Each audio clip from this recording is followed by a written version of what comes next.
Hello friend, चलिए question discuss करते हैं। Illustration number 15। इलस्ट्रेशन नंबर 15 बहुत ही सिंपल क्वेश्चन है। जस्ट आपको तीन चार अलग अलग प्रोजेक्ट दी हुई है। इसकी प्रोजेक्ट की लाइफ आपका दिया हुआ है 1 साल, 2 साल, 3 साल, 4 साल दिया हुआ है। कैश का आउटफ्लो दिया हुआ है और आपको कैश का इनफ्लो यहाँ पे दिया हुआ है। आपको क्या कैलकुलेट करनी है? ARR पे बैक पीरियड कैलकुलेट करनी है सबसे पहले। ARR कैलकुलेट करनी है, IRR कैलकुलेट करनी है, नेट प्रेजेंट वैल्यू कैलकुलेट करनी है। ये सारी मेथड हमने आपके साथ डिस्कस किया हुआ है ऑलरेडी। इसके प्रीवियस इलस्ट्रेशन में सबने डिस्कस किया हुआ है ये पे बैक पीरियड कैसे निकालते हैं, ठीक है। और हमने IRR निकालते समय पे बैक पीरियड मैंने निकाला था।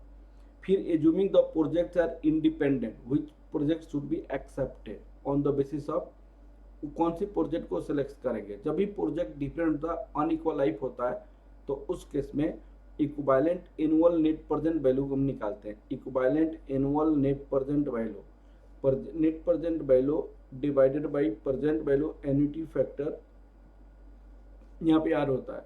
लेकिन यहाँ पे आपको पे बैक पीरियड IRR इसके तो रैंक निकालना पड़ेगा। पे बैक पीरियड के बेसिस पे कौन सा बेस्ट है, IRR के बेसिस पे कौन सा बेस्ट है, ARR के बेसिस पे कौन सा बेस्ट है, नेट प्रेजेंट वैल्यू के बेसिस पे कौन सा बेस्ट है। ARR में हमारे पास जो ARR है, इसके लिए हमारे पास एक फॉर्मूला होता है ARR का। ARR का आपको क्या होता है? Average income, average income divided by average investment. यहाँ पे क्या होता है? एवरेज इन्वेस्टमेंट इनटू 100 होता है। Average income divided by average investment into 100। अब सुनिए, यहाँ पे average income divided by average investment into 100। तो एवरेज इनकम में आपको क्या होगा? यहाँ पे तो प्रोजेक्ट की कॉस्ट दी हुई है, तो इस केस में हम ARR के केस में, ARR के केस में हमारे पास क्या होता है? Average income. एवरेज इनकम हमारे पास कितना हो जाएगा? 15,000 प्लस 10,000। इनिशियल इन्वेस्टमेंट को एवरेज इन्वेस्टमेंट में क्या करते हैं? इनिशियल इन्वेस्टमेंट डिवाइडेड बाय 2 कर दिया गया है। और एवरेज इनकम में 10,000 माइनस 10,000 डिवाइडेड बाय 2। हमारे पास दूसरे में 15,000 माइनस 10,000। अब सुनना यार, 15,000 क्यों आया है उसका रीजन देखिएगा। यहाँ पे दोनों का आपका क्या है? कैश का इनफ्लो निकाल दीजिए। 7,500 7,500 माइनस 10,000। यहाँ पे 10,000 माइनस 10,000 कर दिया गया है। ऐसे उन्होंने बनाया है, लेकिन ऐसे नहीं भी बना सकते। हमारे पास क्या होता है? एवरेज इनकम में हमारे पास क्या होता है? हाफ। ये एवरेज इन्वेस्टमेंट का पार्ट है। Cost of machine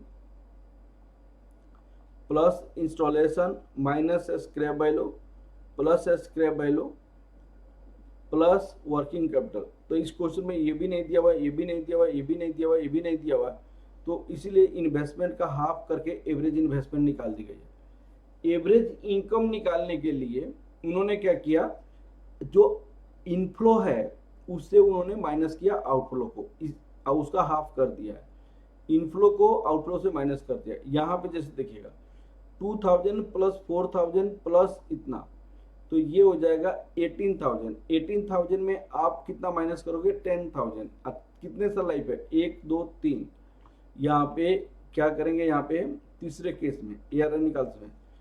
18,000 minus 10,000 1/3। Project D के केस में यहाँ पे आपको क्या होगा? यहाँ पे 16,000 माइनस 10,000 डिवाइडेड बाई 3। तो डी के केस में तो प्रोजेक्ट कितने साल की लाइफ थी भाई? 1 साल, 2 साल, 3 साल ये भी है। तो आपको क्या किया गया? इन एवरेज इनकम के प्लेस पे क्या लिखा है? This plus this minus this divided by life of the project divided by 3 करके एवरेज इनकम निकाल दी गई।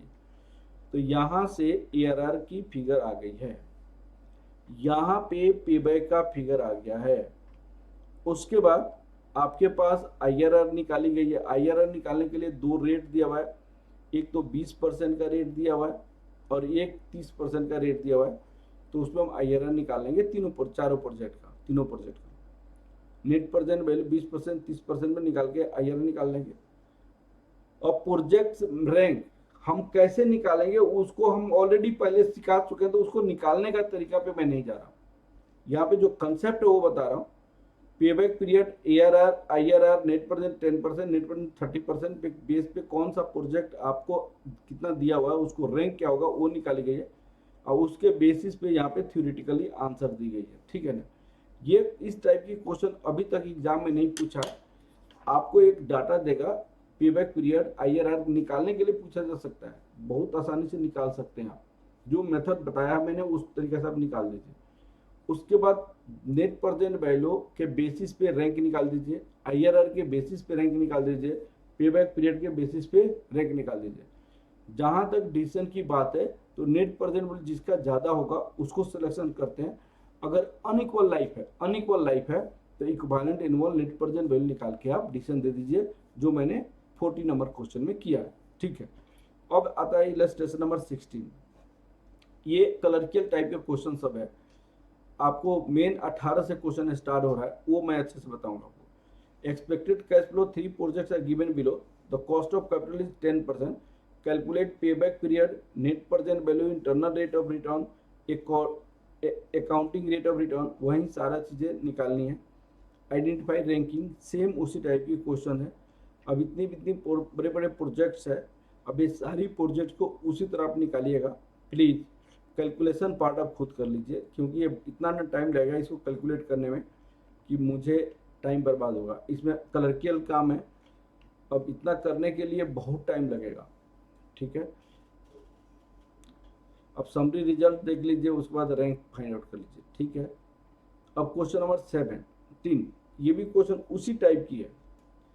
X में considering the purchasing the new plant this, the expected cash flow after tax before depreciation is this। अब इस case में आपको क्या करनी है, rate of capital, cost of capital है, इसमें भी वही निकालनी है, पेबैक पीरियड निकालनी है, 10% पे डिस्काउंट है, PI निकालनी है, इंटरनल रेट ऑफ रिटर्न 10% पे और 15% डिस्काउंट रेट को लेके बना लेना है।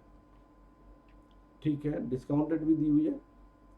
कलरिकल काम है, कर लेना बेटा ये आप लोग। ठीक है। अब क्वेश्चन नंबर 18 आता है। 18 नंबर क्वेश्चन अच्छा क्वेश्चन है। इस क्वेश्चन से नेक्स्ट क्लास में हम क्वेश्चन स्टार्ट करेंगे। ठीक है ना बेटा, नेक्स्ट क्लास से। Okay, thank you very much.